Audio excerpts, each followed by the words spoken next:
please, respect and fact. Go ahead. So a couple of facts. I'm American, I'm Jewish, my family lives in Israel. I just lived in Israel for the last 4 months. I got back 2 weeks ago. You dodged the bullet there. Literally. So what I think everyone who's never been to Israel and to Palestine don't really understand, you don't really understand until you go to the territories around the West Bank and around Gaza, and you're close up and you see the wall, and when you see the surveillance, and when you see cameras pointed towards the settlers, just a couple, and then you see thousands of cameras pointed towards the West Bank and to Palestinians, and those cameras are pointed into their homes, like not just the streets, not the public areas, straight into their homes, into their backyards, on their rooftops. I mean, until you see it, and you see that there are, on the checkpoints, there are autonomous weapons loaded and ready to shoot someone based on video footage, and that those autonomous weapons are pointed on one side. Like, I don't think people understand what occupation means.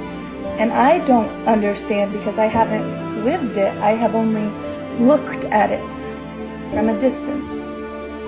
But what I can imagine is if you're a child and you're growing up knowing that the country that you live in hates you and that they are willing to kill you, having never met you in their life based on just a video image, that the facial recognition and the surveillance and the high degree of technology and spyware that they have guarantees that they could pick off Hamas members one by one without ever blanket bombing Palestine.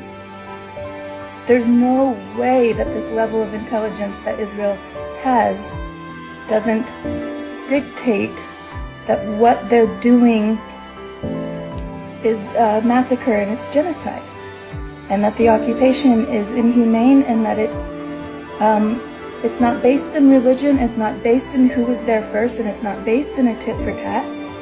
It's white supremacy, and it's dictatorship, and it's power and control and humiliation of a people who have nothing to do with the hostages taken and the people who were brutally murdered. Because yes, that is horrible. Those are my friends. Like, those are people I know. Like, I still have a family member who's missing, and we're giving DNA trying to figure out where they are. We don't know if they're dead or alive. But then also I have Palestinian friends who don't have water, who have for years and years now lost loved ones and children, and have given birth at checkpoints, and who have been humiliated and dehumanized under an occupation and an apartheid, that if you are a child who grows up in that, why would you not